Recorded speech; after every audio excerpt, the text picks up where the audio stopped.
22 years, he has published more than 50 articles in national and international journals.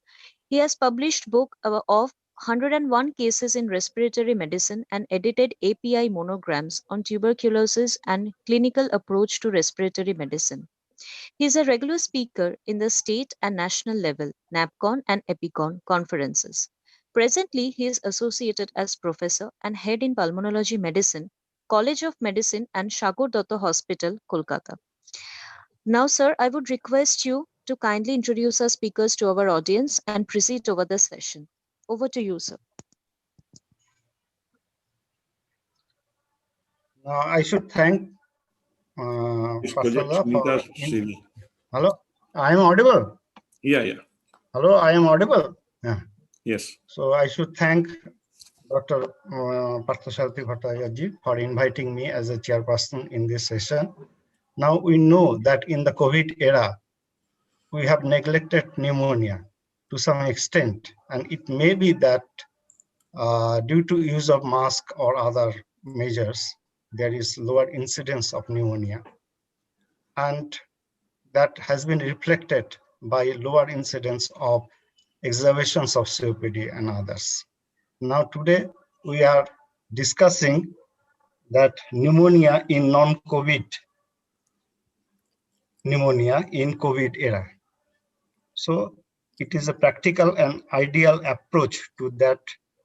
And our first speaker is Dr. Nita M.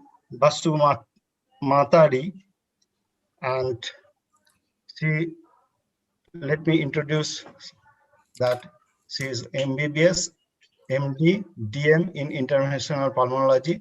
She has several papers in national and international journals to her credit. She is a lifetime member of Indian Association for Bronchology. Presently, she is associated as consultant pulmonology and critical care medicine in Bengal Faith Hospital, Burdwan, West Bengal. Now, her topic is prevention of pneumonia, vaccination, and others. Madam, please start. Thank you, sir, for the warm introduction. So, good evening, viewers, to this session of Pulmocon 2020 today. My topic would be to speak on of pneumonia. And pneumonia, as we see that it has, I'll just upload the slides.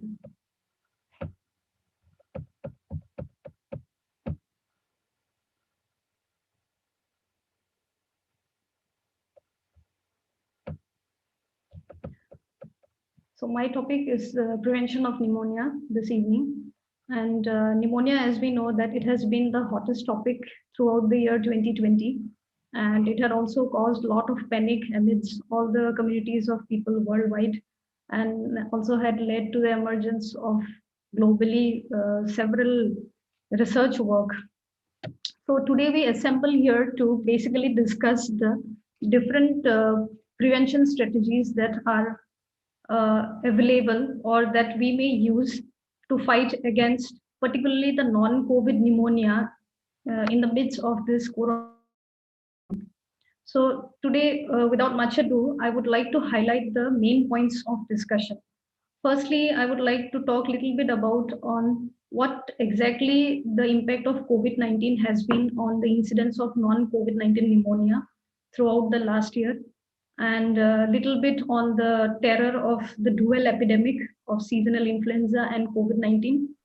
And then we shall move on. Finally, we shall wind up with the different preventive strategies to fight against pneumonia.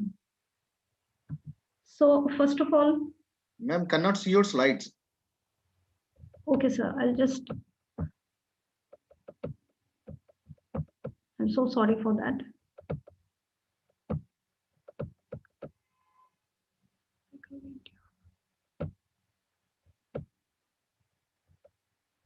Is it visible right now? No, ma'am. Just a moment.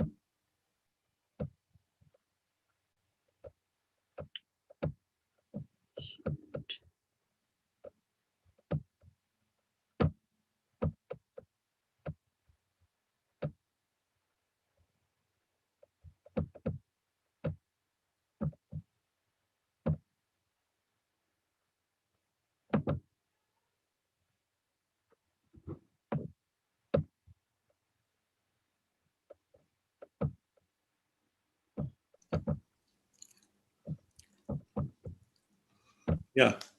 Is it visible, sir? Yeah. Now we can see it. Okay.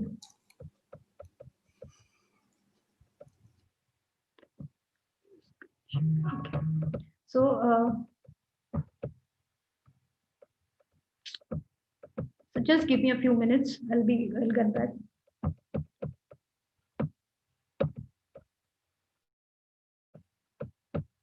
So after going through this, this would be the main points of discussion today. So first of all, what was the global scenario of pneumonia in the pre-COVID-19 era?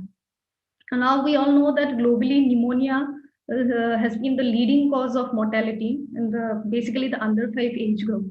And WHO had estimated that globally around 8 lakh under 5 mortality occur annually.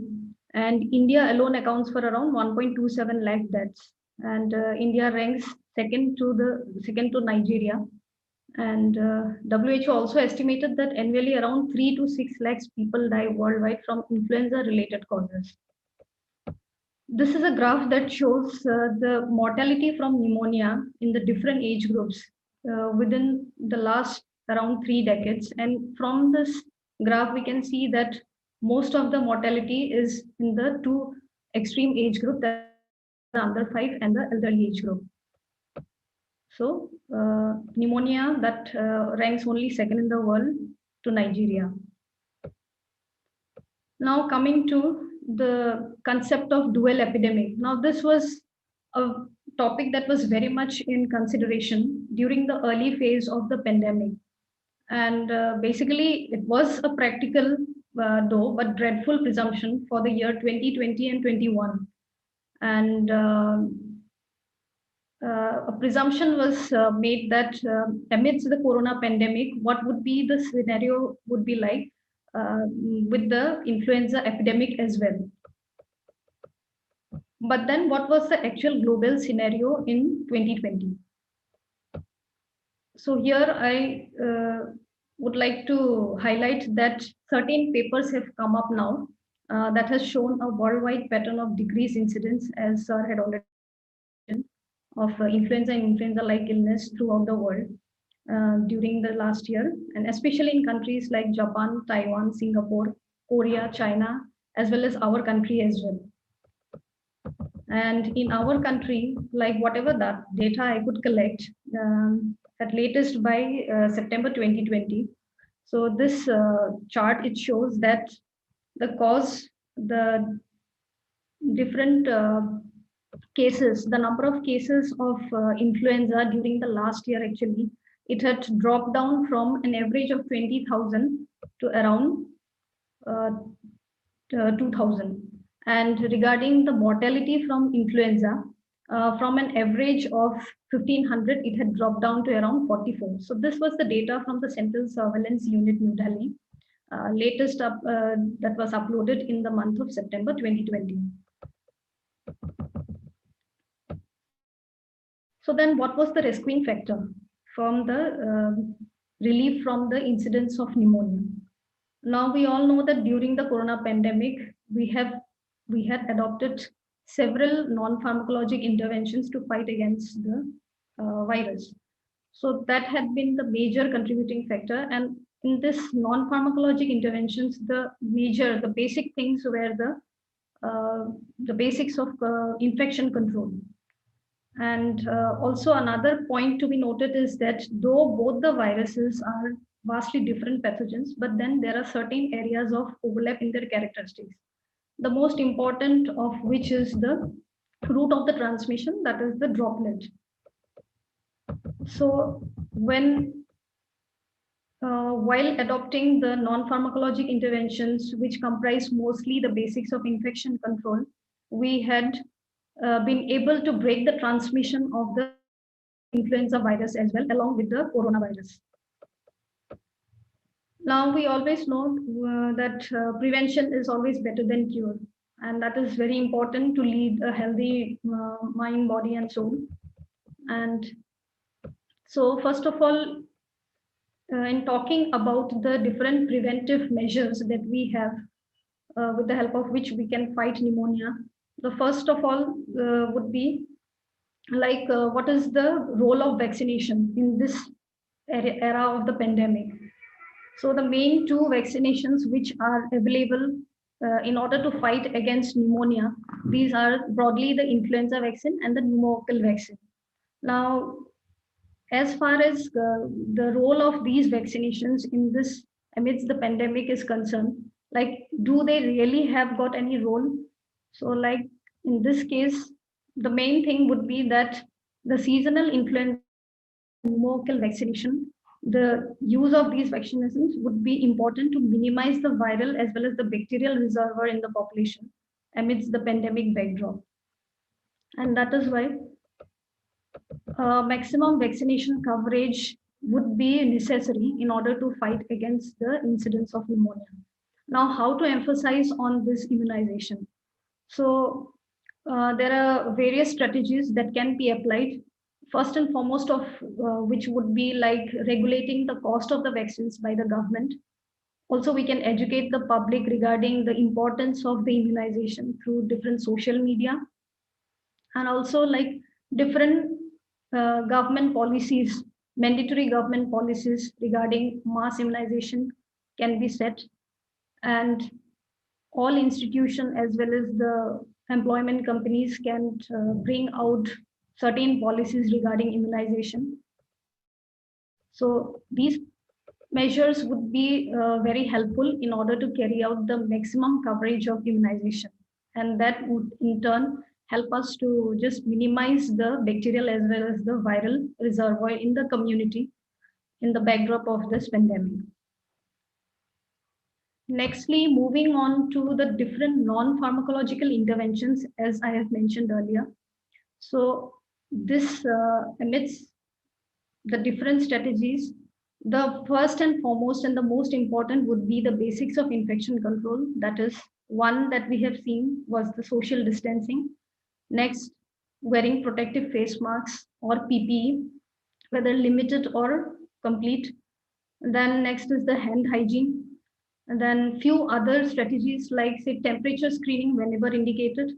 Also reformation in certain social practices. For example, say while greeting people, then isolation or travel restrictions or lockdowns, and government policies on limiting social gatherings, use of face masks in the public, as well as the work culture. So talking about isolation, travel restrictions and lockdown, isolation when it is concerned to a certain person, individual person, that is acceptable. But as far as lockdown is concerned, as we all know that this has caused serious repercussions on the economy of the country and also different states worldwide.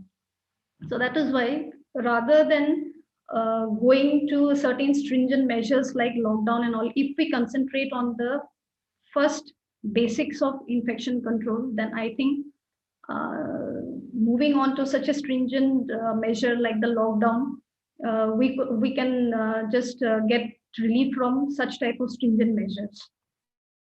So next is like government policies on limiting the social gatherings in certain large areas of crowdings, like say for example airports or tourist spots, etc. Then making it a policy of wearing face masks in the public, and work culture. Say for example, in those work where working from home is acceptable, these type of rules or regulations can be set up. So next is, this is a pictorial diagram where we can see the size of different airborne contaminants and pathogens. We can see from here that the minimal size of that being of the viruses, then followed by the bacteria, and then different air pollutants, and then the pollens. So now coming to the other measures, that is the basics of infection control. The first one, that is the social distancing, which so far we have adopted, like at least a distance of 6 feet. Now, several papers have come up where they have shown that the heavier particles can fall as nearest within a feet, within a distance of 2 feet, and lighter particles which may form a component in the gas cloud, and this may fall at a distance of uh, as much as 8 meters. So, like maintaining a distance of 6 feet would definitely not protect us fully, but then at least it would minimize the amount of inoculants or amount of spread of the pathogen. So that is why an optimal distance of 6 feet, if maintained between two persons, then it can at least minimize the amount of spread of the organism or spread of the pathogens. Next, regarding the face masks. Now, today in the market, different types of face masks are available, right? Starting from the surgical mask to the N95 ones and the cloth masks. So, also we have got the N95 mask, which bears valves. Now we have often seen the people wearing this type of masks with the valves. Actually, the other types of masks are acceptable, but the ones the N95 with the valves, this should strictly be avoided, because while wearing this type of mask, it's just like saying that you're protecting yourself, but then you are just letting out your own infectious particles to the other people. So, like you're spreading your own disease to other people. So, that is why we should be advising people whenever we see them wearing N95 mask with bulbs to avoid these type of masks. And now the question is like, who should be wearing the face masks and which type of face mask would yield the maximum protection? So as far as like who should wear face mask is concerned, now it is like a person who already has got an infection. If he or she wears the face mask, then that would be of more benefit rather than a person who is healthy. No doubt, in amidst the corona pandemic or in amidst of any sort of pandemic or epidemic, it would be most beneficial, or the outcome would be the best if everybody wears a face mask. But then, rather than a healthy person, a person who is ill wearing face mask would help more in breaking the chain of transmission. Next thing is like which type of mask would yield maximum protection. So already as shown in the previous slide, now N95 masks usually give us around 95 to 99% of filtering capacity from the toxic bacteria and viruses. And like other masks, surgical, but then the N95 masks, these are actually just can be used maximum up to 2 to 3 times after proper sterilization. Then coming to the normal 3-layer surgical mask, these are all one-time use masks. So this has to be just used once and then disposed of. And coming to the cloth masks, these can be, if properly washed, it can be used maximum up to 15 to 20 times. From different studies or literatures, they have come up with such data. Now the thing is that whenever there is epidemic or pandemic, there is always a burden on the healthcare system, especially on the frontline healthcare workers, when the supply of these essential tools to prevent ourselves or protect ourselves from the deadly viruses or the other organisms. In that case, when there is a crisis, then especially the N95 mask, it's better if we keep it preserved for the frontline healthcare workers, and like we can allow wearing of these type of masks only to those healthcare workers who would be treating the infected person or the patient, and rest of the people can just switch over to normal surgical mask or at best the cloth mask, depending on the severity of the uh, likeliness or likelihood of acquiring infection. So now, next, coming to the the most important, one of the most important tools, that is the hand hygiene. Now, following the simple 6 to 8 steps of hand washing would not only help us to curb the infection, as well as it will also help to prevent deadly infections. And therefore, the hand hygiene is of utmost importance. And hand washing with soap and water would be the best solution. But then, in case supposing this is not feasible at certain times, then at best hand sanitizers with at least 60% alcohol based may be used as an alternative. Next, coming to the temperature screening. Now, keeping in view of different sorts of epidemics and pandemics every now and then. So ideally, the temperature screening should be now a routine process at all institutional as well as workplaces, and also like certain areas of large gatherings, as already mentioned earlier, like the airports, tourist spots, or any sort of religious conglomeration, etc. Then henceforth, actually, regarding greeting people, we can no longer stick to the Western style of shaking hands or say hugging people in order to greet them, because in doing so we are well aware that we would not do anything other than just lengthening the chain of transmission.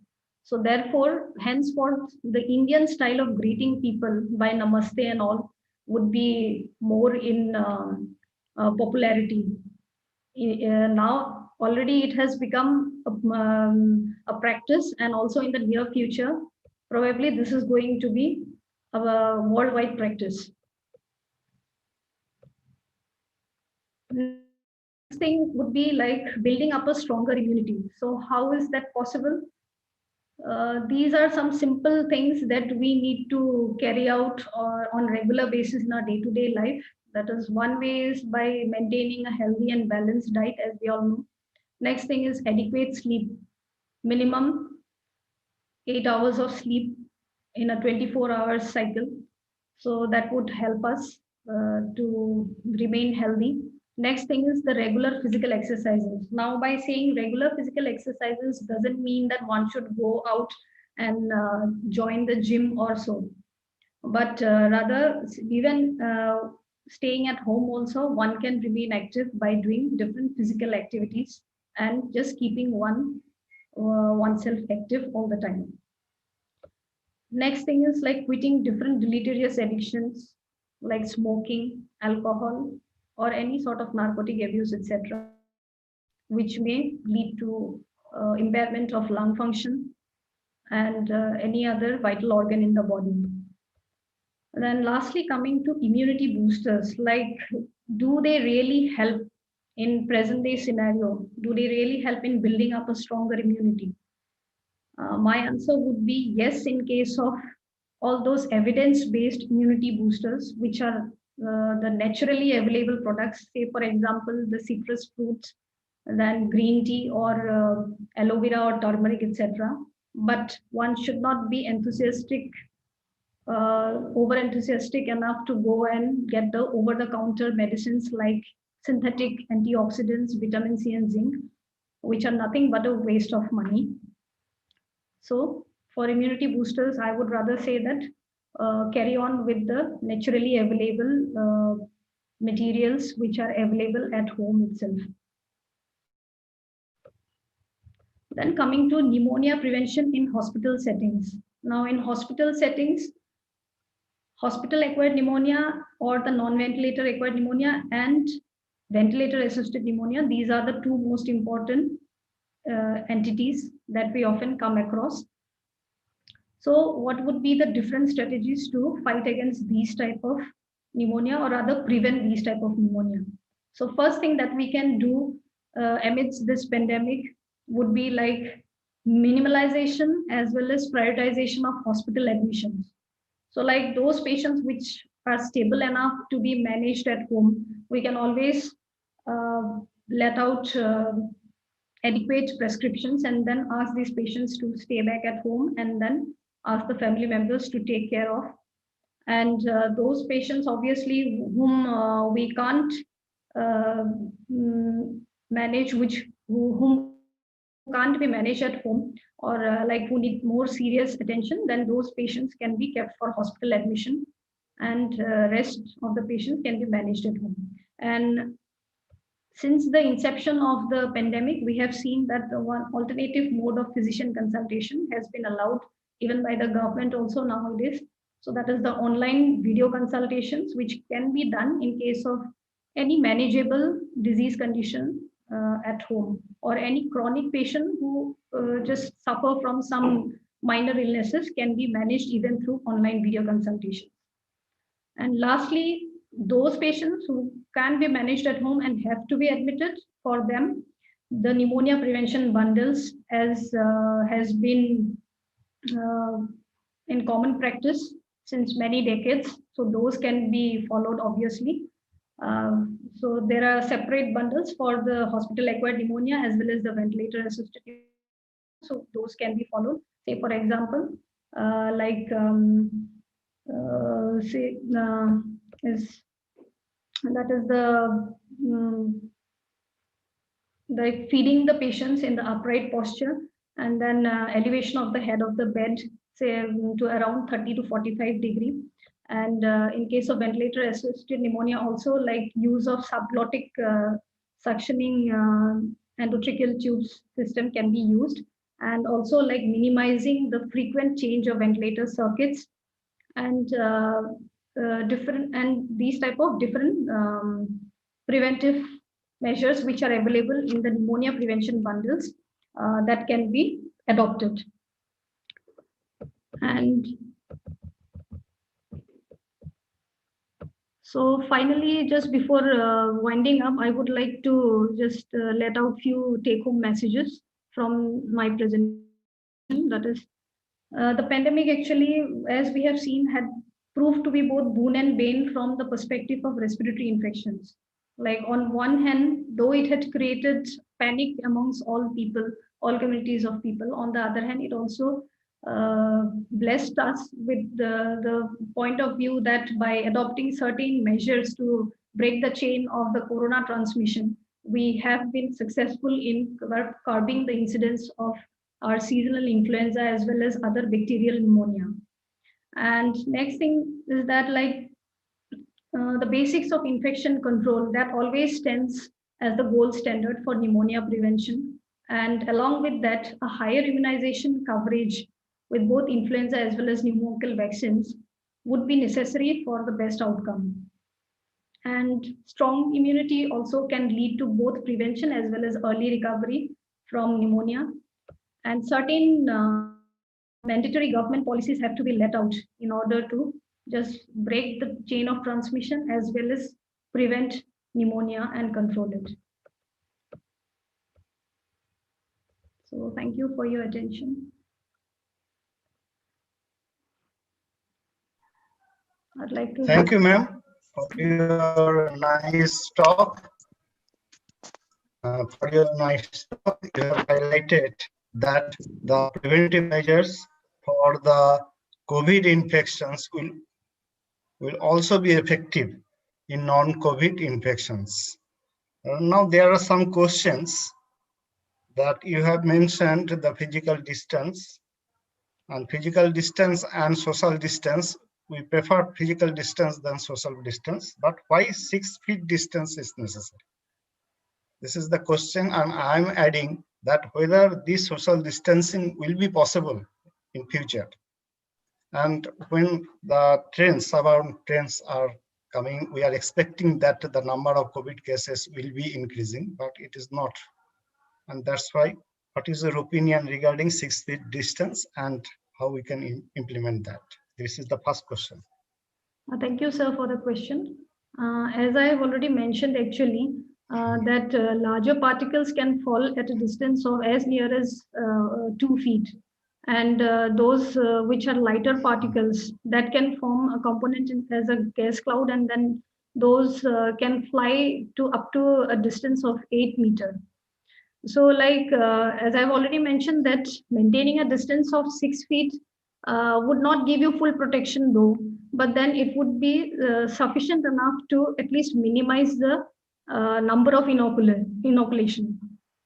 So like, if a distance of 6 feet is maintained 2%, then obviously, and along with that, if both the persons are wearing masks as well, then the spread of infectious particles can be prevented to certain extent, and also it can be minimized.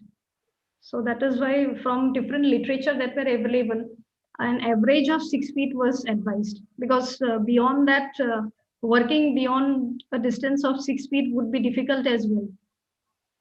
So an acceptable distance of 6 feet. Another question. Yes, sir. Another question that has come is that how to sterilize or reuse N95 mask. Whether reuse of N95 masks Right. is advocated. N95 mask actually, nowadays certain sterilizer machines have come up where these can be sterilized in a technical way, but then it can be possible from the practical point of view in day-to-day life. So in a simple way, if we have to sterilize it, then at best we can do is that we can dip the N95 mask in warm water for say 20 minutes and then just dry it in the sunlight. That is one method. And another method would be like soak it in soap water and then similarly just dry it in the sunlight uh, till it's dried out.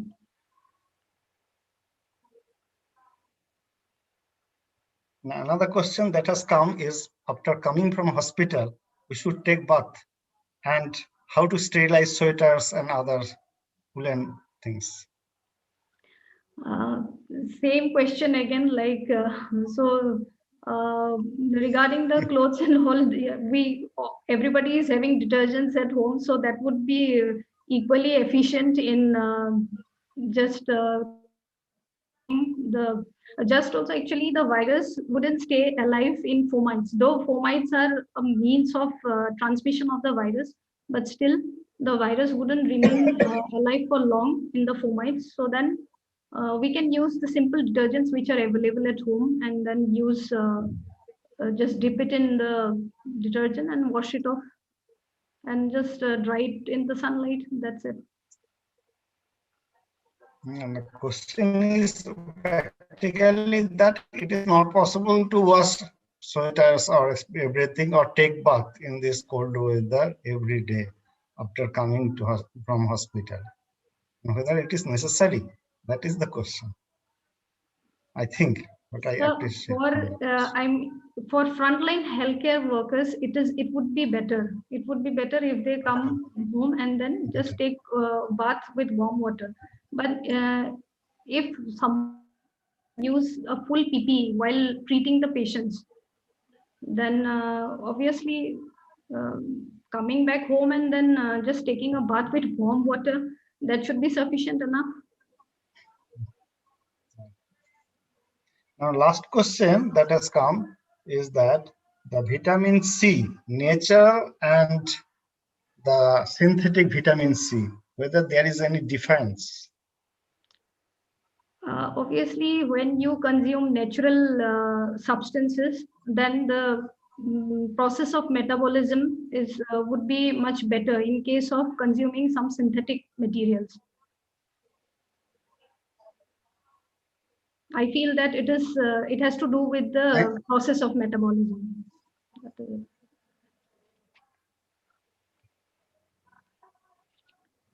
Thank you, ma'am, for your nice talk. Then I invite our second speaker. Please.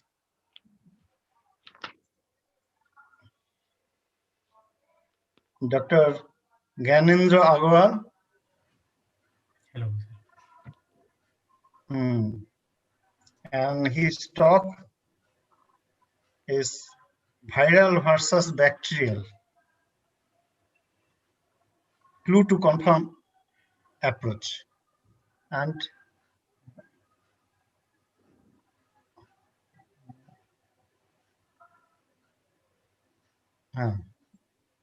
now his brief introduction. He is MBBS, DNB, General Medicine, DM Pulmonary Medicine, Associate Director, Department of Respiratory and Critical Care Medicine. His area of expertise is critical care medicine with an overall experience of more than 14 years. His prominence Research area are critical care medicine, ARDS, airway disorders, interventional pulmonology. He is an active member of Indian Society of Critical Care Medicine and National College of Chest Physicians. Presently, he is associated with JP Hospital, Noida. Thank you. Yes, sir, you continue with your talk. Viral versus bacterial, clue to confirm approach. Good evening, ladies and gentlemen. Thank you, respected chairpersons, for your kind words. I must congratulate Dr. Partha sir and the whole Pulmocon team for successfully conducting these quality webinars almost every week. I could attend some of them. Uh, Definitely, they're very enlightening, and you're trying to cover up many topics, subtopics, as far as respiratory medicine is concerned. I'm just trying to open my PowerPoint.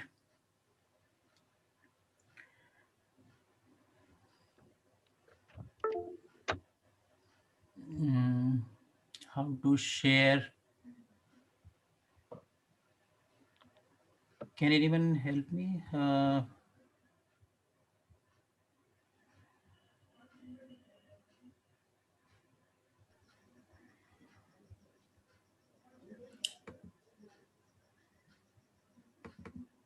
You can, yes. Okay, is this visible now? Yeah, yeah. Okay. So I take this opportunity to tell you, sir, I'm a proud PGI. I have done MD medicine and not DNB from PGI Chandigarh. There's some mistake in some internet information. And then I was fortunate to get DM. I'm junior to Dr. Partha, sir. So I could do DM in respiratory and critical care medicine from PGI Chandigarh. Right. So my job today is to differentiate viral and bacterial pneumonia. This is a big challenge in day-to-day practice, I am sure, for all internists as well as pulmonologists. And many a times we do get some clue as far as clinical history examination is concerned. Definitely radiology helps us to certain extent in differentiating viral and bacterial pneumonia, followed by biomarkers which may help us. And then certainly with the help of our microbiologist friends, we are able to confirm whether it is purely viral or bacterial pneumonia. But to add that, there is a lot of confusion when there is dual viral infection. We all understand there is significant overlap in the pathogenesis of viral and bacterial pneumonia, and many a times one followed by another, or many a times so-called co-infection is also present. But for the sake of time, I'll limit myself to the given topic, and which is differentiating viral and bacterial pneumonia. And it is very important in day-to-day practice. Mainly as far as the treatment is concerned, and all the more uh, not to overuse the antibiotics which are used in viral infection. We must understand that all these antibiotics are not useful, and they are doing more harm by creating more and more drug-in-drug interactions, and of course increasing the resistance in these bugs and making them more notorious. So we must be a little careful. I'll try to be very simple in my presentation, and I'll try to cover up the practical points which helps us to improve our clinical practice. So we understand community acquired pneumonia is any pneumonia which comes from the community, and the etiology depends on the epidemiology, of course, on the person's age, and also the third important factor is the comorbidity. So the common bacteria which are culprits for the community acquired pneumonia are Streptococcus pneumoniae, which is, I'm sure, most common in everyone's practice, followed by Haemophilus influenzae, Staphylococcus aureus, Croup streptococci, and many atypical, so-called atypical bacteria like Moraxella catarrhalis, Mycoplasma pneumoniae, Chlamydia, and so on and so forth. Many viruses, nowadays everything is revolving around virus, and everyone is involved in the COVID care. So coronaviruses, influenza viruses, and then there is a long list of viruses which can cause these community acquired pneumonia. And less commonly, or I should say nowadays more commonly, especially in the tertiary referral center, we do get patients who acquire infections with gram-negative Enterobacteriaceae, which are difficult to treat, like Klebsiella, like E. coli, like Pseudomonas, methicillin-resistant, community-acquired methicillin-resistant Staph aureus. That is also well known, especially in patients who have poorly controlled diabetes. So coming to the most important things, clinical symptoms and signs. So let us see how these clinical symptoms and signs helps us to differentiate whether this person has acquired primarily viral or a bacterial pneumonia. So local epidemiology or the current epidemiology is very important, and the age of the patient. So it's usually seen that children who are less than 5 years of age, it is usually the viruses or the viral pneumonias which are the culprits. Similarly, in elderly population, especially more than 65 to 75 years of age, it is mostly the bacteria which causes the pneumonia in the elderly gentlemen and women.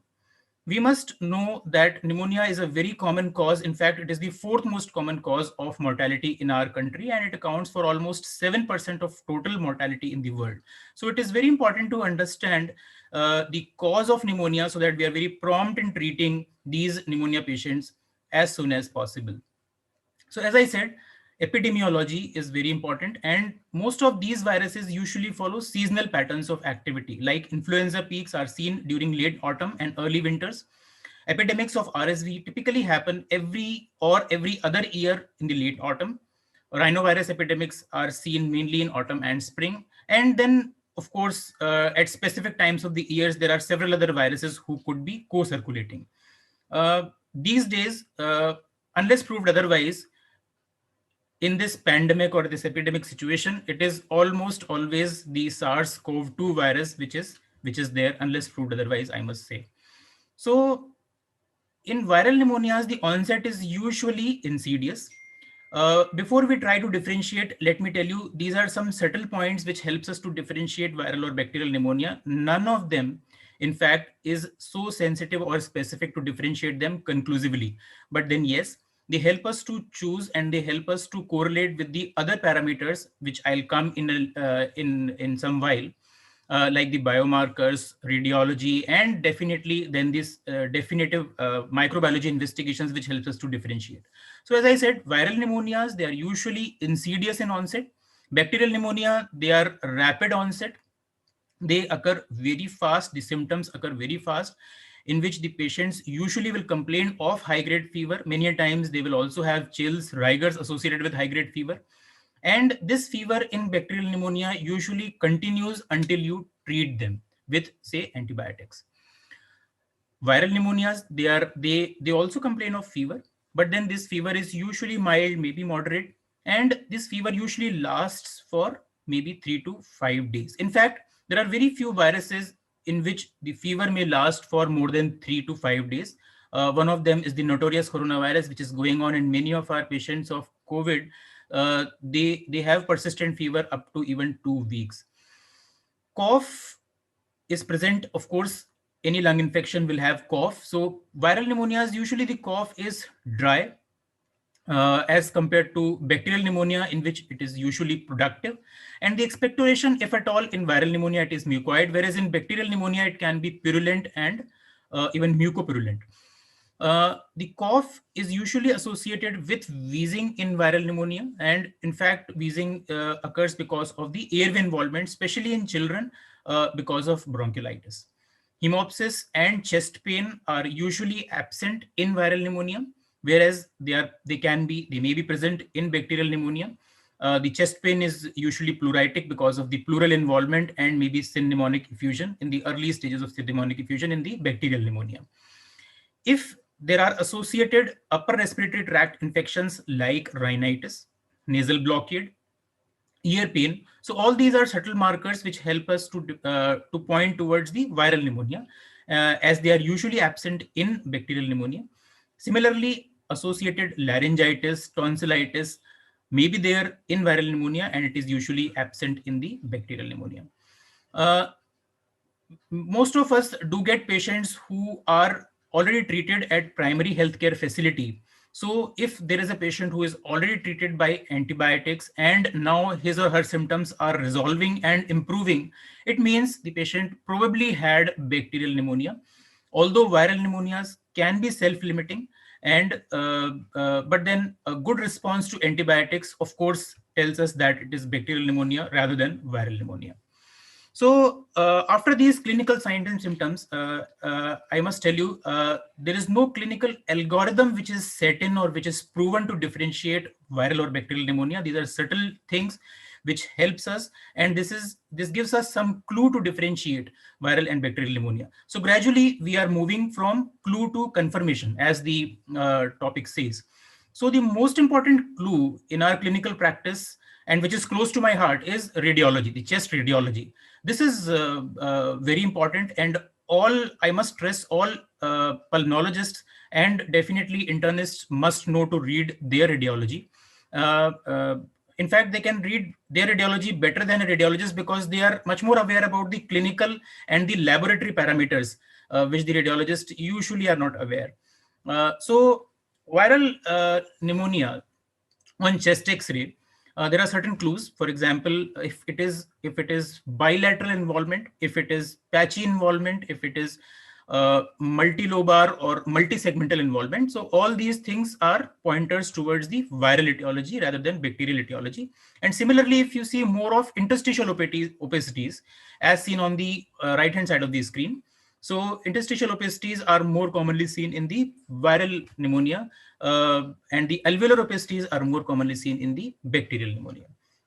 So similarly, if there is a lobar involvement, like in the left hand side of the screen, if you see the left lower lobe consolidation, so this is a pointer towards the bacterial etiology. And of course, if it is unilateral involvement, then again it is pointed towards the bacterial etiology. Again, I would say this is not confirmatory, and these are subtle points which helps us, or which gives us more clues towards whether it is bacterial or viral pneumonia, and they can be overlapping. We do definitely see multilobar involvement with certain bacterias, and similarly, some viruses like adenovirus, they can present with only lobar involvement. So these are subtle parameters. Uh, Here we see on this chest X-ray a dense consolidation in the right middle lobe and the lower lobe. And on the right hand side, the CT scan, which shows the dense consolidation. So it is a definite pointer towards the bacterial consolidation. If we see something, a chest X-ray, something like this, as you see on the left-hand side of the screen, there is a cavity formation, there is an air fluid level. So this is highly suggestive of an infection which is necrotizing, which is leading to abscess formation or cavity formation in the lungs. So this can almost never occur in any viral pneumonia. So this is a pointer towards the necrotizing bacterial pneumonia, like Klebsiella, Pseudomonas, even staph.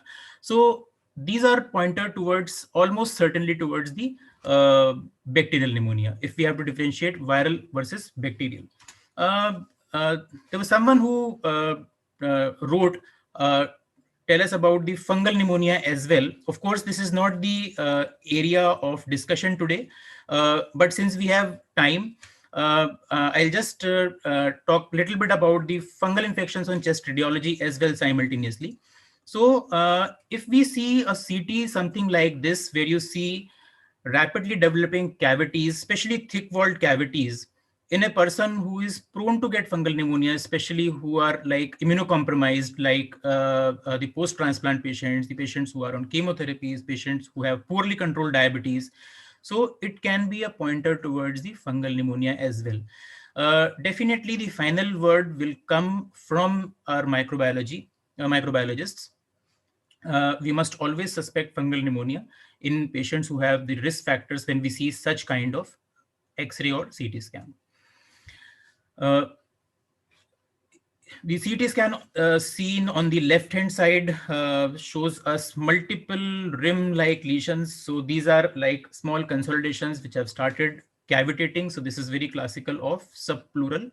These are classical of hematogenous spread of infection, which is seen in the septic emboli. And in such patients, we must always look for the endocarditis, especially the right-sided endocarditis. And some of these cavities may go on to enlarge, and they can coalesce with each other to form bigger cavities. So all these are pointed towards the bacterial pneumonia, and they almost cannot occur, they almost never cannot occur in the viral pneumonia. If you see the CT on the left hand side, there are multiple nodules. These nodules are getting confluent, and they are typically present in the bronchiolocentric pattern. So this is typically seen in mycoplasma pneumonia. If you see the multilobar dense consolidation on the right hand side, so this is non-specific, but then it usually occurs in bacterial pneumonia, and in this particular patient, he was diagnosed to have Legionella pneumonia. This is a very common CT. I'm sure all of us have seen multiple CTs like this during COVID times on the left-hand side, where we can see extensive ground glass opacification of both the lungs. So this is very classical of any viral pneumonia.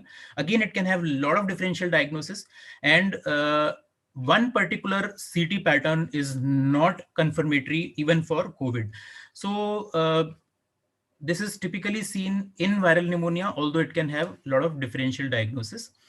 The CT on the right side, we see again, there are nodules, which are focal nodules, and which are more again in the bronchiolocentric pattern, and they follow some centrilobular distribution. So this points towards either atypical bacterial infection or maybe early tubercular infection, but then this particular patient was diagnosed to have uh, uh, uh, adenovirus infection. So again, I would say radiology is always suggestive and it is never confirmatory.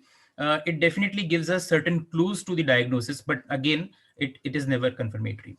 So a post-transplant patient, this is one of our post-transplant patient who came with fever, dyspnea, and who had hypoxemia in emergency room. So this was the initial chest X-ray where you see typically bilateral patchy ground glassing and consolidation. So this is very typical of any viral pneumonia. When we did CT, so he had this multiple nodules. These nodules don't follow one particular pattern of say centrilobular distribution or perilymphatic distribution. So these nodules are distributed in a random pattern. So these are called as random nodules, and these random nodules along with the ground glass opacities, and this patient was diagnosed to have CMV pneumonia. He was a post transplant patient, bone marrow transplant patient. Similarly, another patient who had this chest X-ray when he presented with typical signs of pneumonia, and you see very fine, small nodules on his chest X-ray. And when we got this CT, so there were again multiple random nodules, and these nodules were very ill-defined, and they were more of ground glass rather than well-formed nodules. So this patient was diagnosed to have varicella pneumonia. So I'm just trying to cover up that there are multiple CT patterns. We must understand these CT patterns. We must understand these chest X-ray patterns, which also helps us to differentiate and gives us clue to the exact diagnosis, which particular bacteria, which particular viruses, so that we can choose the right modality to sample these patients and know the exact cause of pneumonia in these patients. Another patient, this patient underwent liver transplant, and he came again with the similar symptoms of hypoxemia, cough, worsening cough, and in his CT scan.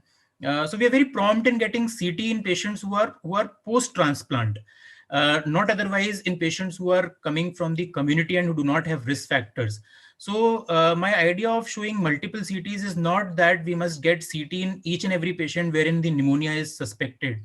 Many a times, if we see a patient who is coming from community, only chest X-ray is good enough. But then in patients who are immunocompromised, where we suspect there can be some atypical notorious infections, we must be prompt in getting good quality HRCT, which helps us in identifying the etiology, the exact etiology at an early stage, so that they can be treated. And these patients may not give us adequate time, and they may actually worsen very fast. So like in this particular patient, his X-ray was almost normal, and nothing was actually visible except some ground glass opacities. So there was diffuse fine reticular pattern in his CT scan along with the ground glass opacities. No specific pattern, and he was diagnosed to have HSV pneumonia. Uh, Another patient who was immunocompromised and who came with short history of fever and cough and little bit hemopsis. So we see again there is a distribution. So in HRCT we need to understand the patterns of the HRCT pattern. So in this pattern, in this CT, if we see it from a distance, we see that all these abnormal opacities, the radiological centrilobular nodules, they are typically in the bronchiolocentric pattern. And this patient, when lavaged, actually showed tubercular bacilli. So this is very typical of tuberculosis. I am sure all of us are seeing in day-to-day practice. Uh, Somebody said about the fungal infections. So this is one of our post-COVID patients. Actually, he had COVID-19 disease, severe disease, recovered from COVID. Uh, Unfortunately, after a few weeks, he landed to the hospital with fever and copious expectoration. So when we got this chest X-ray, we were very frightened, and initially we suspected. You can see multiple cavities in his chest X-ray. There's a large, thick-walled cavity in the left side. There are multiple cavities on the in the right lung. Initially, of course, we suspected of necrotizing pneumonia, tuberculosis, even mucor. But then his lavage actually showed a bacilli which was positive on modified AFP stain, and nocardia was grown in the lavage. This is one another differential diagnosis where you see cavitatory pneumonia in patients. So I could see one of somebody in the question and answer have also mentioned. Please mention about the or how to differentiate COVID from non-COVID on chest radiology. So I'll take this opportunity and to discuss a little bit about the HRCT findings in COVID-19 pneumonia. So multiple abnormalities are seen in patients who have COVID-19 on HRCT chest. Again, I would say the sensitivity and specificity of these findings is very vague. Nothing is very specific. But then we need to understand these abnormal opacities, and we need to correlate and collage all these opacities to understand the pattern, which is very important. So HRCT chest is all about seeing the patterns. The most common abnormality seen in COVID-19 is the ground glass opacities. So these ground glass opacities, to start with, they are patchy ground glass opacities. They are multiple. They can involve any part of the lung, and typically in majority of the patients they are subpleural to start with. In fact, there is a pattern which is called as negative pulmonary edema. I'll show if we have some CT. So there's a negative pulmonary edema. They typically have subpleural involvement on both sides, as opposed to pulmonary edema where they have more of ground glass opacities in the hilar involvement. So they have central. So negative pulmonary edema is one finding. Subpleural fibrotic lines, consolidation patches, air bronchograms, bronchial wall thickening, crazy paving patches, and even lung nodules. They are they are found in HRCT chest of COVID-19 pneumonia.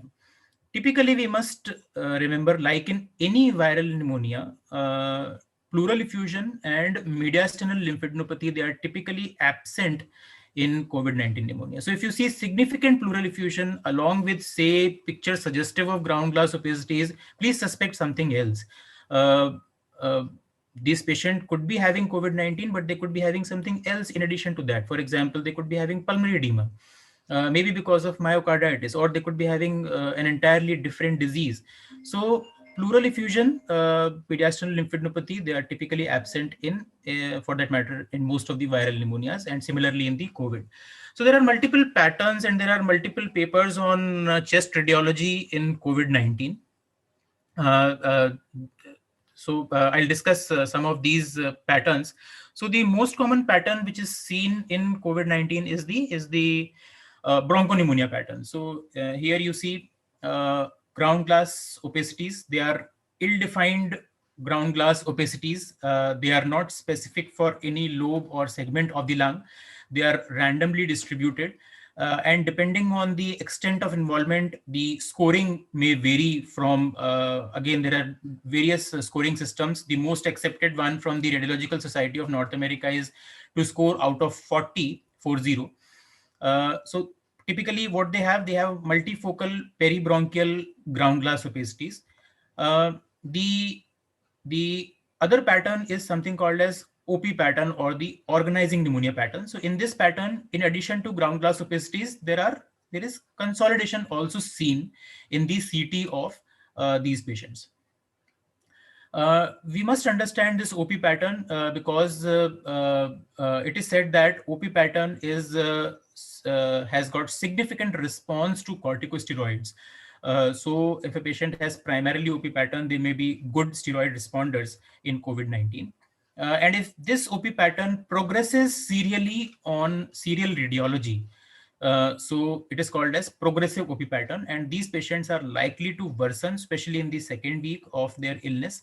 And one must be very prompt in treating these patients and identifying at the earliest the abnormalities seen in these patients. So progressive OP pattern is one thing, and this progressive pattern may actually lead to what is called as DAD kind of pattern, or a diffuse alveolar damage. Diffuse alveolar damage is actually not a radiological term, it is a pathological term. So basically what we see, extensive ground glass opacities and consolidation in both the lung fields. And this is typically what is called as ARDS pattern, which is seen in the COVID-19. Definitely, these are the sickest kind of patients who may even require mechanical ventilation. So there are multiple patterns which are seen in COVID-19 pneumonia, and chest radiology is helpful in a subset of patients, not in all patients of COVID-19, and they are helpful in a subset of patients, especially to know the severity and sometimes for follow-up also. So what do we learn from chest radiography as far as the differentiation of viral and bacterial pneumonia is concerned? It is very important tool which gives us clues about the presence of pneumonia. It also helps us to determine the extent and the location of pneumonia. It also helps us to know about the complications of pneumonia. It also helps us to know the associated findings of pneumonia, which can give us clue and to help us to sample to know the exact cause of pneumonia, and sometimes to assess the response to the treatment as well. As I said in the initial go, CT scans are usually not recommended as far as the diagnostic algorithm of community-acquired pneumonia is concerned. But yes, we must know when to get CT in a patient who has got community-acquired pneumonia. So again, I will stress upon the so-called pneumonia in immunocompromised category. We must be prompt in getting CT because they could be harboring something unusual, or they could be having something notorious which is not evident on simple chest radiographs. The most important point which I have learned is the chest radiology is always suggestive. We must remember it is always suggestive, and I stress upon this again and again.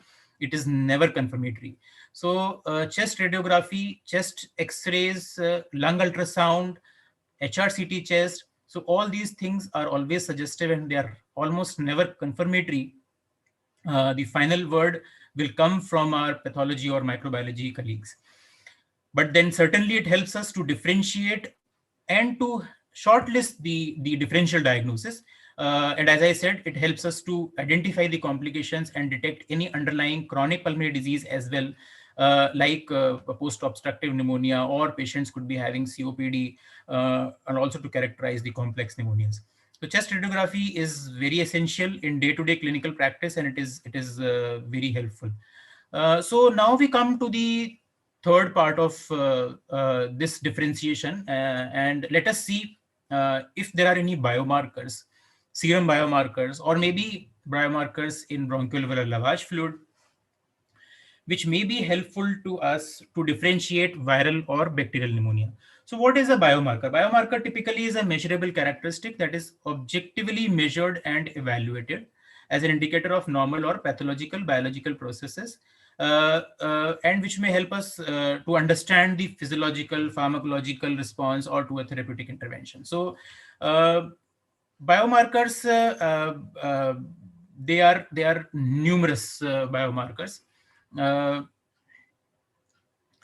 Uh, they are useful as to whenever we are stuck up in a diagnostic dilemma, say to differentiate viral or bacterial infection, and also to understand whether this is a infectious or a non-infectious systemic inflammatory response syndrome.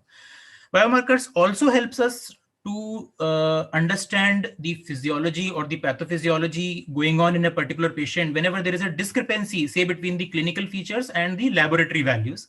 They also helps us to assess the response to the therapies. They also help us to stop and taper the antibiotics, and definitely for disease prognostication. Suppose if there is a patient who has got a very high biomarker at the onset of the disease, he or she is more likely to get severe disease, and we should be a little more careful whenever we are treating such patients. So when we start looking at these biomarkers, this is very, very confusing. And there are numerous biomarkers which have been studied in medical science. Of course, it is almost impossible to cover up all these biomarkers. So let us touch upon the common ones, or which are helpful in our clinical practice, or which are, say, upcoming, or which may have some potential role in the near future. So most common one is the C-reactive protein. I am sure even now a lot of pediatricians especially, they are using this C-reactive protein in their clinical practice.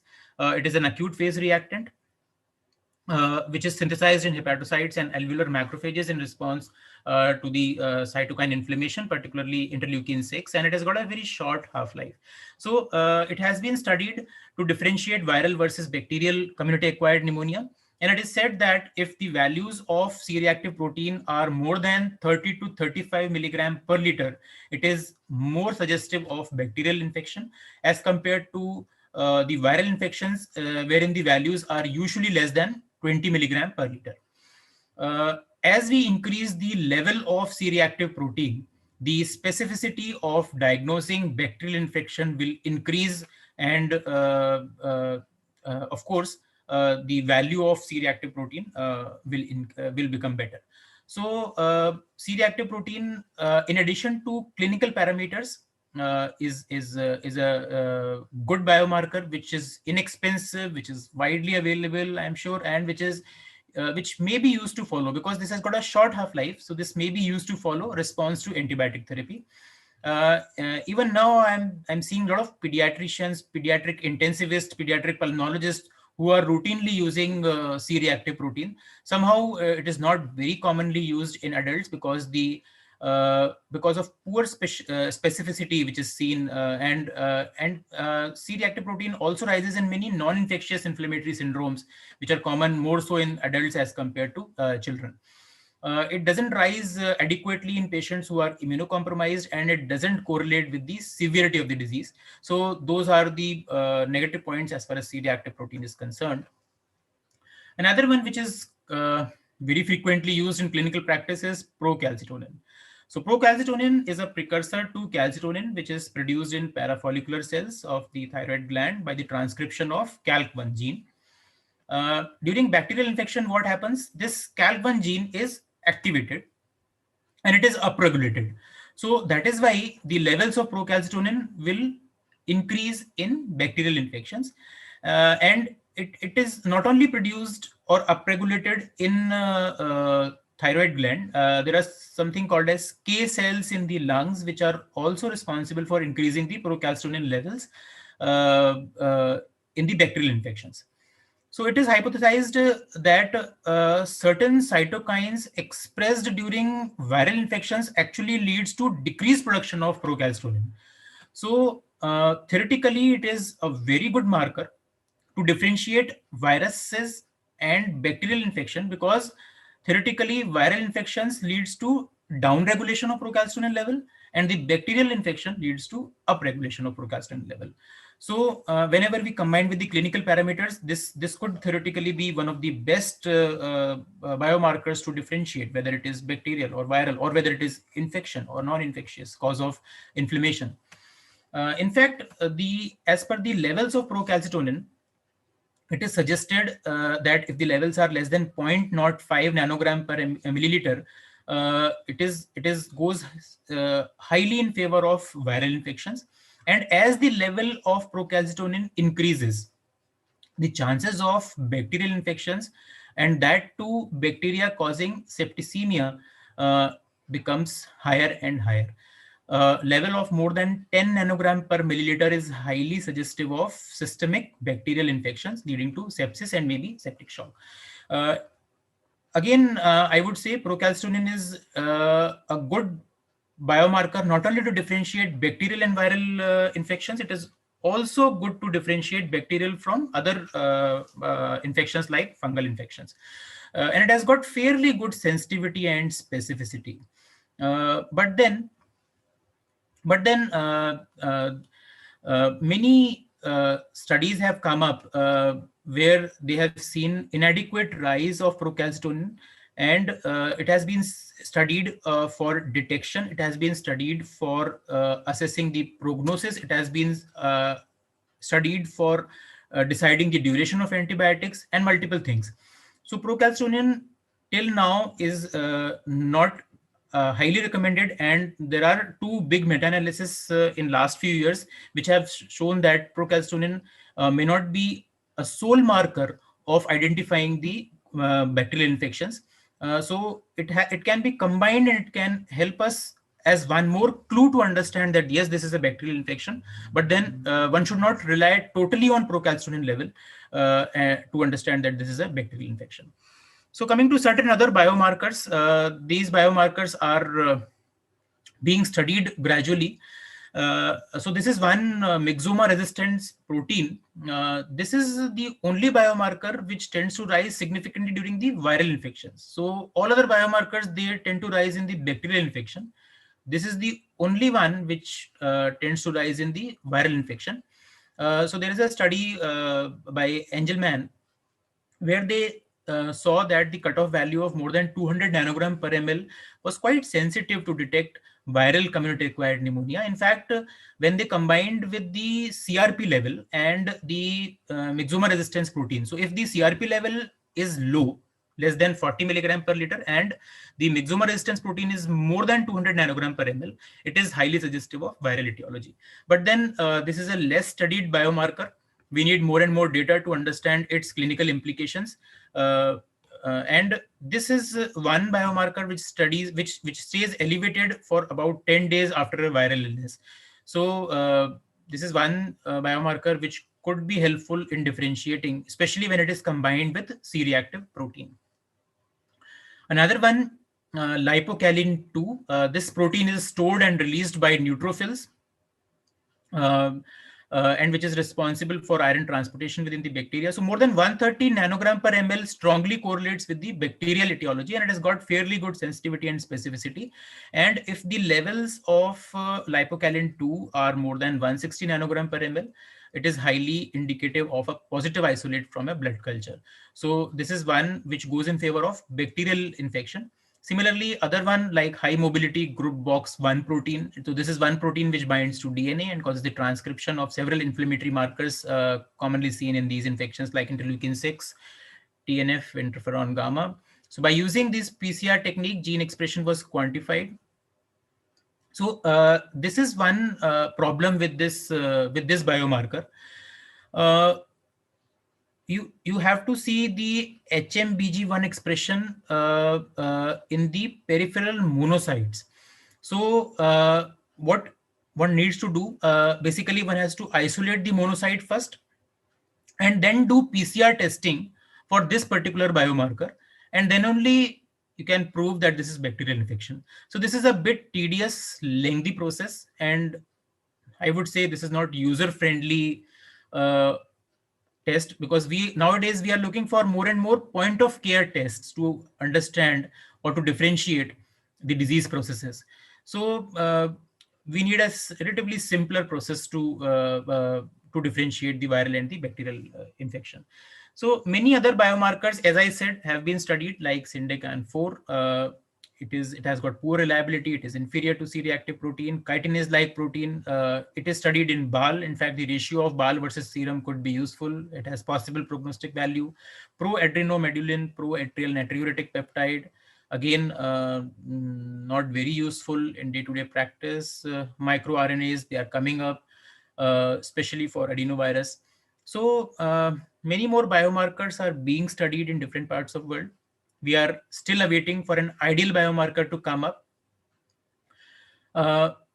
Let me tell you that there is no biomarker which is yet very good and which can reliably tell us to differentiate whether it is bacterial or whether it is viral pneumonia. But then if we combine these biomarkers with, say, clinical parameters, if we combine these biomarkers with, say, radiology findings, then definitely we can get more and more clues and we can reach up to confirming the etiology of the community-acquired pneumonia. So we must understand that the pneumonia is a dynamic process.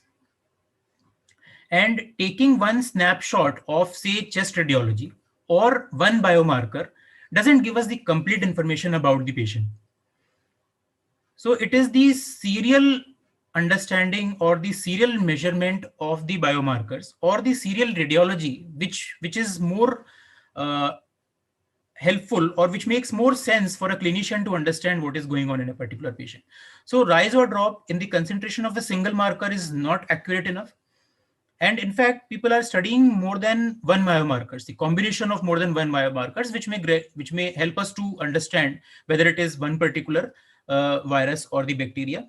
There are new and new biomarkers, as I said, myxoma-associated protein, HMGB1. So they might give us promising results in future.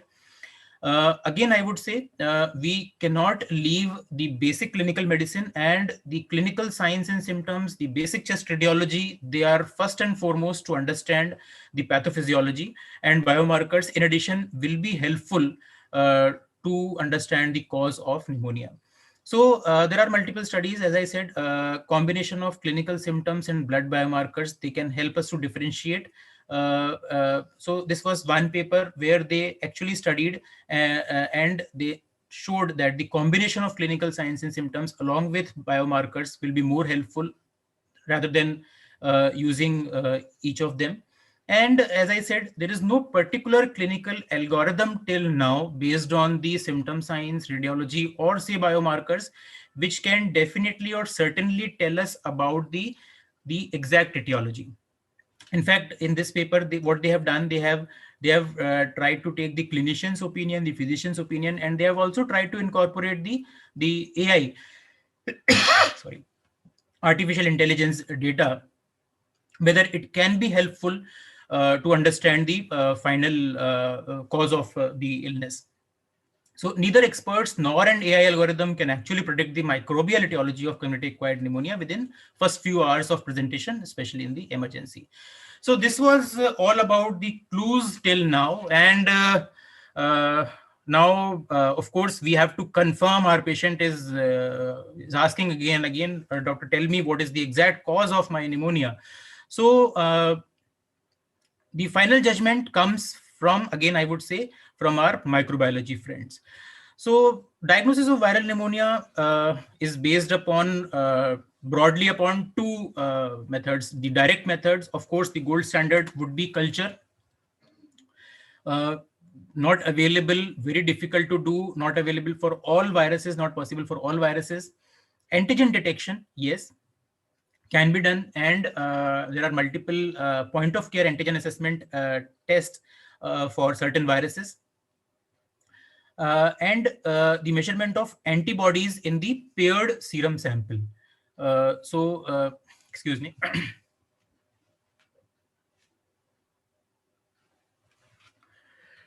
So measurement of antibodies in the paired serum sample. So that can also give us the clue for about the viral pneumonia. So indirect methods, which are very important, and I'll come to it in a little while, are the PCR-based, polymerase chain reaction-based methods, which are definitely much more sensitive as compared to the standard direct methods to confirm the viral pneumonia. There are multiple viruses which are linked to community-acquired pneumonia. The most commonest the commonest one which we are facing right now, and of course the whole world is facing this pandemic, are the coronaviruses. Influenza, there were multiple epidemics, pandemics still prevalent in all around the world. Rhinoviruses, and there are multiple other viruses which are responsible for community acquired pneumonia. There are certain viruses which are more prone, like CMV, varicella zoster, herpes simplex. So they're more common in patients who are immunocompromised. And many times we have seen physicians and internists, they are ignoring about the cause of, let it be viral pneumonia. Why do we need to know about the viral pneumonia? Is there any treatment for viral pneumonia? Yes, definitely there are certain viruses for which specific treatment could be helpful. So let us try to identify first whether it is viral or bacterial pneumonia, and then of course the specific bacteria or virus, because there could be specific treatment for these bugs. Bacterial pneumonia, again, the principle of diagnosis remains same as in viral pneumonia, and the direct methods like the blood cultures, the sputum cultures could be useful in knowing the exact cause of bacterial pneumonia. There are certain antigen tests, like there are urinary antigen tests for pneumococcal and Legionella pneumonia. And similarly, like in viral pneumonia, measurement of antibodies in paired sera samples, especially for atypical bacteria like Mycoplasma pneumoniae, Legionella pneumophila, Chlamydiophila, and Coxiella burnetii. So especially if there is fourfold rise in the IgG titers some weeks apart in the paired sera sample of these patients, so they are highly suggestive of bacterial pneumonia because of that particular organism. That is one way of diagnosing the bacterial pneumonia in these patients. Most of the time, the RT-PCR techniques, they are there for the viral pneumonias, but then there are many RT-PCR techniques. In fact, quantitative RT-PCR mostly is qualitative test, but then there are quantitative RT-PCR techniques which are also available for bacterial pneumonia, and they are coming up in big way. So what are the samples, or what are the samples for the clinicians which help us to know about these viral or the bacterial pneumonia? So nasopharyngeal aspirates or washes, especially in children, uh, of course also in adults, but they are little cumbersome and they are little uncomfortable for the patients. So swabs from the nasopharynx, nose or throat, they are the other samples, and we can combine these nasopharyngeal and throat swab as well. Of course, sputum expectorated or even induced, so they are one of the commonest respiratory samples which help us to know about the exact etiology. We can get the tracheal aspirates, bronchial viral lavage. These are little invasive procedures. With the help of bronchoscope, we can get these samples to know the exact lower respiratory tract microorganisms. And sometimes the lung puncture, or there is obvious risk of injuring the patient. But then in some parts of the world, they have used this lung puncture technique to take the samples, not routinely recommended, to know the exact etiology of viral or bacterial pneumonia. So in general, the upper respiratory specimens are more suitable for viruses, because it is seen that more than 90-95% of these viruses, which are the causative organisms for community acquired pneumonia, they are colonized in the upper respiratory tract, and the samples from the upper respiratory tract are good enough to diagnose these viruses. And we may not go for invasive test, getting invasive test from the lower respiratory tract to know the diagnosis from the viral pneumonia. The lower respiratory samples are more suitable for bacteria, of course. Nasal swabs taken with a sterile cotton swab from the depth of 2 to 3 centimeters have got good sensitivity for cultures of almost all major respiratory viruses. So, in fact, the nasopharyngeal swabs are better than the throat swab as far as these viral infections are concerned. And as I said, thoracic needle aspiration is not widely adopted because of the safety concerns. So coming to the multiplex PCRs, they are one of the most important techniques to diagnose, to differentiate, and also to a certain extent know about the resistance patterns as far as the bacterial pneumonia are concerned. So a little bit about these polymerase chain reaction proteins. They help us to move from clues to confirmation. So PCR based techniques, they are based on amplification of the DNA or RNA from a very small sample size or a very small number of microorganisms. So as the name suggests, basically the DNA or RNA of the organism is amplified by PCR techniques or reverse transcriptase PCR techniques, and then it is diagnosed about what is the exact cause of the microorganisms. So as I said, PCR based techniques, they are more sensitive, 2 to 5 times more sensitive than conventional virus diagnostic methods. Some respiratory viruses cannot be cultured, like Boca virus. They cannot be cultured, so they can be detected only by PCR. They have got good specificity as well. PCR, we understand, doesn't require living organism. So even if the patient has taken, say, antibiotic, and if he has a bacterial pneumonia, so PCR can still be positive. Uh, the results of these PCR techniques are they are available much more earlier than the standard culture methods, and of course by the serological methods. And these PCR techniques at one go can detect multiple organisms. They are able to diagnose detection of multiple, say, viruses or even bacteria.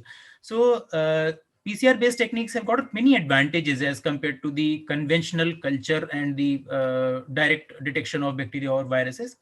And why so? Why the culture, which is the gold standard method of diagnosing virus or bacteria, why there's a poor detection by the culture methods as compared to PCR methods? So basically, there is a presence of selective agents in the culture media which do not allow the growth of more than, say, one bacteria.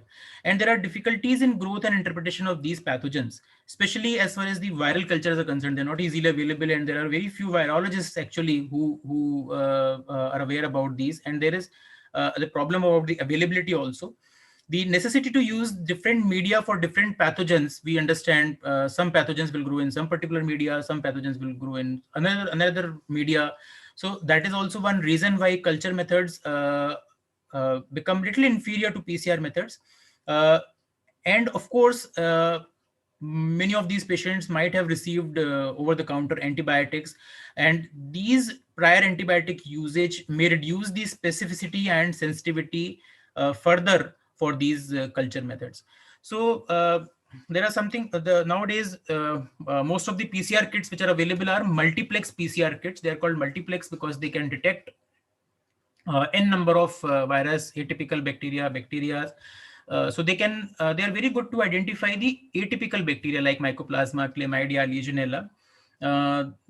Because these organisms cannot be cultured very easily, much faster than conventional cultures. And newer generation PCR, multiplex PCR kits can actually detect resistant genes in some of these bacteria. So that is one good way of identifying. For example, some of these kits may actually identify MRSA, methicillin resistant Staph aureus. The validity of these kits is yet to be evaluated, but then this is one good way of diagnosing them early, because this gives us very earlier results. As I said, PCR is usually a qualitative test, but then yes, now quantitative PCRs are also available. One most important problem with these PCR techniques is that it doesn't differentiate between the colonization and the infection. So they cannot differentiate between the live virus and so-called dead virus or the non-replicable virus. So PCR techniques, this is one problem, and they are definitely expensive as compared to the conventional techniques. So uh, people have tried to combine these PCR techniques with, say, some serological markers, biomarkers, in addition to clinical parameters. And of course, the sensitivity and specificity of combining these different modalities of diagnosis of viral or bacterial pneumonia, they increase the sensitivity, and of course they decrease the shorter duration as far as the when they compare with the conventional or when they compare with the gold standard culture techniques. Uh, Biomarkers are very readily available. The PCR techniques are readily available. Except cost, I think this is one good way from moving from clues to confirmation when the differentiation of viral and bacterial pneumonias are concerned. So I've taken a lot of time just to summarize viral versus bacterial pneumonia when we need to differentiate. So what are the clues? So we can get clue from, say, age. As I said, age less than 5 years, it is mostly viral cause. In adults more than 65 years, it is mostly bacterial cause. Epidemiology is very, very useful. Seasonal epidemic outbreaks, one must suspect viral etiology. Bacteria, they don't follow any seasonal patterns. They are present all around the year. The viral diseases are usually insidious. They are slow onset. Bacterial pneumonias are rapid onset. Viral pneumonias, they can be associated with upper respiratory tract infections, rhinitis, tonsillitis, laryngitis, associated airway involvement, bronchiolitis, so wheezing. Bacterial pneumonia, they've got high-grade fever, they have chills, rigors, they can have a lot of expectoration, they can have hemoptysis, chest pain. So all these are subtle clinical signs which helps us to differentiate viral or bacterial cause. Biomarkers like the conventional total leukocyte count, if it is high, it goes in favor of bacterial infection. C-reactive protein, if it is high, more than 60, suggestive of bacterial infections. Procalcitonin level, I must admit, we are using procalcitonin level in a lot of patients, and we are happy using procalcitonin level. Again, not as a sole modality. In addition to clinical parameters, in addition to chest radiology, it is definitely helpful as far as diagnosing the etiology is concerned, as far as the assessing the severity of disease is concerned, and definitely it helps us to de-escalate antibiotics when the serial procalcitonin levels are followed in the patients who have got bacterial infections. Chest radiograph, I love chest radiography. Chest radiograph, CT scans, they are very, very helpful. Again, I would stress upon that CT scan, routine CT scan is not recommended for diagnosing viral or bacterial pneumonia. But then in a subset of patients, it is definitely very, very helpful. Interstitial opacities, bilateral involvement is suggestive of viral cause, whereas lobar involvement, unilateral involvement is suggestive of bacterial cause. And of course, response to antibiotic treatment goes in favor of bacterial pneumonia. And when we need to confirm, the gold standard is definitely by the culture methods, by the direct methods, but then PCR-based techniques, they're coming up in big way, and they'll form the future of diagnosing these pneumonias. They're much more sensitive, they yield faster results, and there are multiple science research which is going on as far as PCR is concerned, and definitely in upcoming years we will have PCR techniques which are available at much less cost for our patients. The algorithms that integrate these clinical parameters, microbiological parameters, serological parameters, and radiological parameters, they are the need of our, and I'm sure AI will come up in big way in medical science. Of course, they cannot replace the human brain, but then AI will be helpful to understand the pathophysiology of these disease processes in future. So thank you all for patient hearing. I took little time because there was one more speaker, so we could get some more time. We could use his time. I must again thank Dr. Partha. I must thank all the respected chairpersons. Of course, all the audience to patiently listening me. We can take up some of these questions if there are any. Thank you all once again.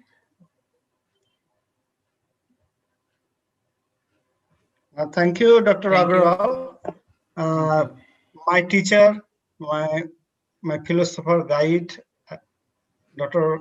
Subal Kargupta, taught me that viral infection should be diagnosed on the basis of epidemiology, bacterial infection by clinical setting, and fungal infection by structural damage to the lung, particularly COPD, bronchiectasis, etc. Now, you have some questions and you have to answer them shortly. Now, COVID infection plus bird flu or dengue in Calcutta, how to differentiate or what will be the problem? First question. How to differentiate COVID pneumonia from bird flu?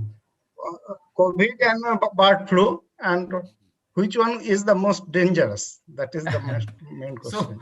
uh, difficult question for me. See, viral pneumonias, most of them will have similar clinical symptoms and signs. It is very difficult to differentiate based on clinical symptoms and signs. Certainly, epidemiological factors are helpful. For example, these days we are dealing with COVID, and bird flu is also coming up. So we must suspect the common epidemiological causes. Chest radiology again is not very helpful to differentiate which particular virus is causing which pneumonia.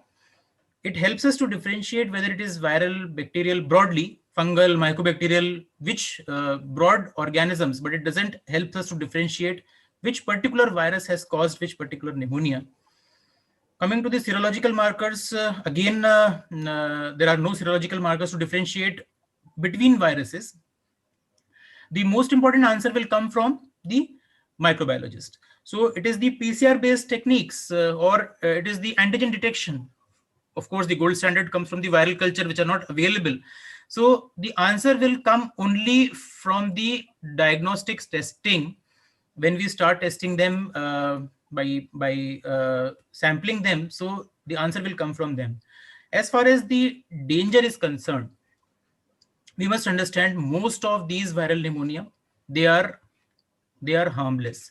But then yes, when they affect a lot of patients, when they affect a lot of community, a lot of population, even 1% of them, if they are getting sick, it forms a big epidemic or say pandemic. uh, we cannot compare COVID from bird flu, from H1N1, from say adeno, from CMV. It is difficult to compare, in my opinion. But then, yes, once any viral infection leads to severe stage of say ARDS, then it becomes difficult to treat and the prognosis becomes poor. So that is my take on COVID or bird Now, flu. another question is that the viral pneumonia may present with high rise of temperature. How to Yes. differentiate early stage? Yeah. So these are subtle signs, subtle symptoms. You're very right. Viral pneumonia can also present with high temperature.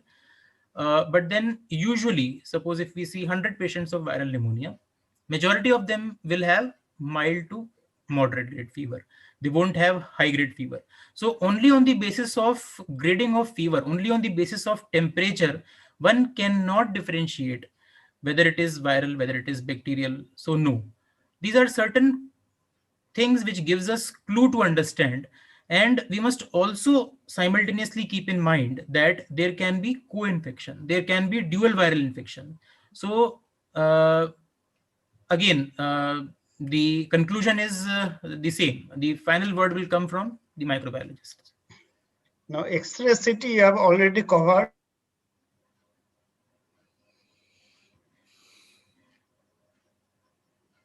There's some signal problem. Seems so. Let us wait a while. Dr. Sharkar, am I audible to you? Yeah, please. You Yes, lost yes. me. Yeah. We have to conclude. Yeah. No. You just continue questioning. Ask questions, sir. You got disconnected for a while. Your opinion. Hello? I missed the question. Probably you're Yeah. asking about the The role of sterilization of N95 mask. What is your opinion? Are you asking me? Yes.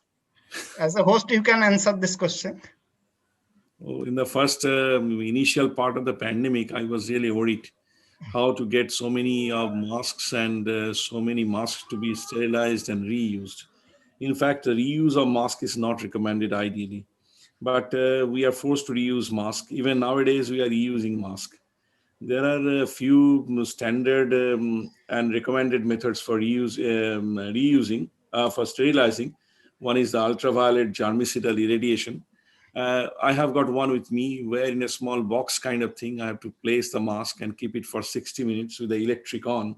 It sends a particular wavelength of ultraviolet rays. I've forgotten that, maybe 260 or so nanometers, and actually it sterilizes in 1 hour.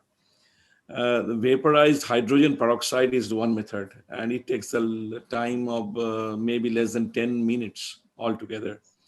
And dry heat is said to be one of the best method, but I don't have any apparatus to sterilize with dry heat, and it might take some time between these two. And the last one is spraying alcohol on masks or spraying disinfectants on masks.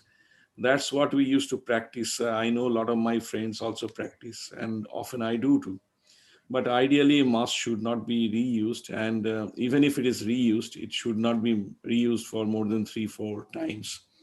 There are certain recommendations from international authorities for reuse of masks, and that should be followed. But hardly I find the patients, those who come to us, they come with a clean mask. Sometimes the masks are so dirty that it looks obvious that they have not cleaned it or they have not changed it for a long time. It is better to replace, and I have made a system to replace their mask on spot if I find a mask is dirty or if a mask is not up to the standard. The cloth masks, they can be washed, they can be boiled in hot water. Soap, as you all know, is a good killer for coronavirus. So they can be, but we must have a standard, which is unfortunately not available, or I have not gone through it. Is possible. There was a very smart question about using sweaters in this cold winter days, how to change it, how to sterilize it. You cannot wash sweater every day. You have to make a small bit of modifications. So what I have done, I try to place a wind cheater, put on a wind cheater on top of my sweater, and I wash that wind cheater every night. So that I feel is good for protecting myself. And the reuse of mask also makes the masks not efficient enough. uh, Washing definitely damages the quality of the mask, and it should be discouraged. And even using alcohol spray is not a good idea.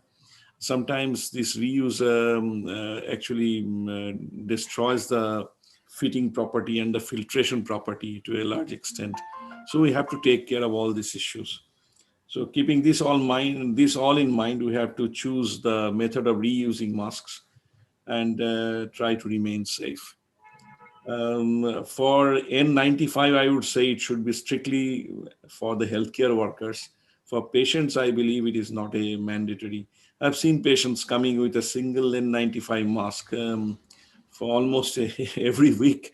And that simply says that either he's washing the mask or he's using the mask, same mask without washing, cleaning, or without any sterilization for days altogether.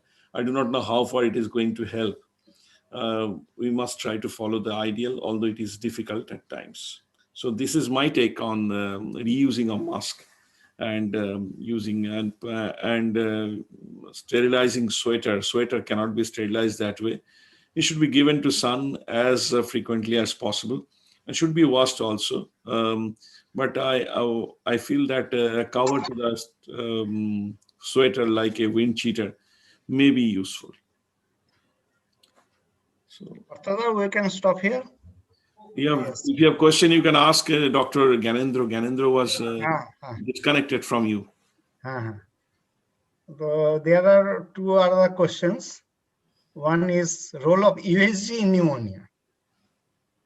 Yeah, so ultrasound has come up in a big way in respiratory medicine. The radiologists are not so convinced yet because the air is a poor conductor of sound waves. But then the interpretation of these artifacts, which is seen on ultrasound, has given us a lot of information. And in fact, the interpretation of these artifacts has been used as a point of care assessment, especially in ERs and in ICUs, to know a lot about the respiratory system. They are good for pleural diseases, we know that. So they are good for effusions, they are good for pneumothorax. In fact, they are the earliest ones to detect pneumothorax. Now we come to the pneumonia. Pneumonia, there are specific patterns which are seen on ultrasound. There are many kinds of patterns. So there are A lines, there are B lines, there are C lines. So interpretation of these artifacts on ultrasound tell us whether that this patient has got consolidation or no consolidation. So for bacterial pneumonia, ultrasound is studied, and there are a lot of papers, and they have compared this ultrasound technology with, say, conventional chest X-ray and even CT. So some of these papers have gone to the extent to saying that ultrasound is as good as CT in detecting early pneumonia, and they are more sensitive than chest X-ray. And learning these ultrasound is not that difficult. In fact, these ultrasounds to detect pneumonia are done by the pulmonologists and the intensivists rather than by the radiologists. So ultrasound, point of care assessment, bedside ultrasound of the lungs can be very helpful to detect early pneumonia, especially if there is, say, lobar involvement, or if there is a little large involvement. If there is only interstitial involvement, then probably ultrasound may not be that helpful, because then it is difficult to differentiate it from, say, infection or pulmonary edema or interstitial opacities. Uh, so ultrasound is definitely helpful. We need to go through the learning curve, and it will definitely score over chest X-rays in coming years. Now, another question is, biomarker are good, but how far it is practicable? That is the biggest negative point, and I repeatedly talked about it. Uh, Till now, we have only two biomarkers which are commonly used, C-reactive protein and procalcitonin. All others are very vaguely studied, and they are in the pipeline. They are not definitive, and they are not routinely available, especially in our country. So procalcitonin, I must again say, we are routinely using in a lot of our patients, and involving them in a clinical algorithm along with clinical signs and symptoms, chest radiology and procalcitonin biomarker certainly helps in the initial go to differentiate whether it is bacterial or viral pneumonia, uh, or to know whether this patient is, say, in sepsis, or this patient is likely to go in sepsis, to assess the prognosis. And it also helps to know about in the de-escalation of antibiotics, and to stop the antibiotics in the earlier go if the patient improves maybe in 5 days or 7 days. So that way procalcitonin is helpful. C-reactive protein is also helpful, but then it should be wisely used, because it can significantly rise in non-infectious inflammatory syndromes also. Again, the biomarkers like chest radiographs, one cross section doesn't mean anything. So we have to do it serially to understand what is happening in one particular patient. So serial assessment of these biomarkers along with the clinical parameters. Again, I will stress upon the clinical parameters are the most important things. The oxygen requirement of the patient, the clinical symptoms, the fever, the hypoxemia. So all these things, in addition to biomarkers, may be really helpful to know about the disease process and the pathophysiology in a particular patient. Now, clinical improvement comes earlier than the radiological, and Yes. CDL procalcitonin level may be helpful to assess the progress of the disease. Yes. Another is BioFire technology in valve fluid. Yeah, so BioFire is one of the most widely accepted technologies in the bowel fluid, and as I said, it will come up in a big way to diagnose. The biggest advantage is that the results are available very early. By BioFire technology, the basically it is a kind of multiplex PCR. So it helps us to detect multiple organisms. It can detect many viruses. It can detect bacteria. Uh, it can also detect pneumocystis, which are common culprits in immunocompromised patients. And some of these technology can go on to assess about the resistance patterns also. So I'm not sure about how reliable they are till now, but then it is one of the most widely accepted technologies to assess this. BioFire to the best of my knowledge, is FDA approved also in assessment of community-acquired pneumonia. Thank you. No other question. I should thank two of our speakers. Those have done a very nice job. And with this comment, I am inviting Dr. Parthasarathi Bhattacharya for his final comment. Thank you, sir, for your kindly chairing the session. I thank my speakers from the core of my heart to make such a successful session.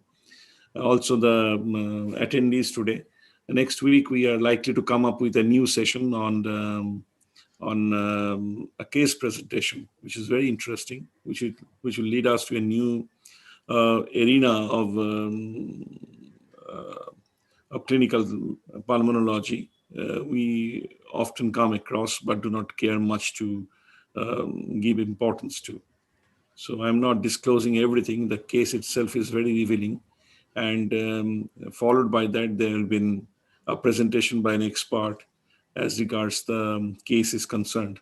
So I feel next Sunday at 6:30, we'll have a very good session. If there is any change in the schedule, I'll let you know. After the next session, we'll stop our Pulmocon 2020 because we are just heading towards our NAPCon 2020. With this, I wish you all a good night and wish to see you once again in the same platform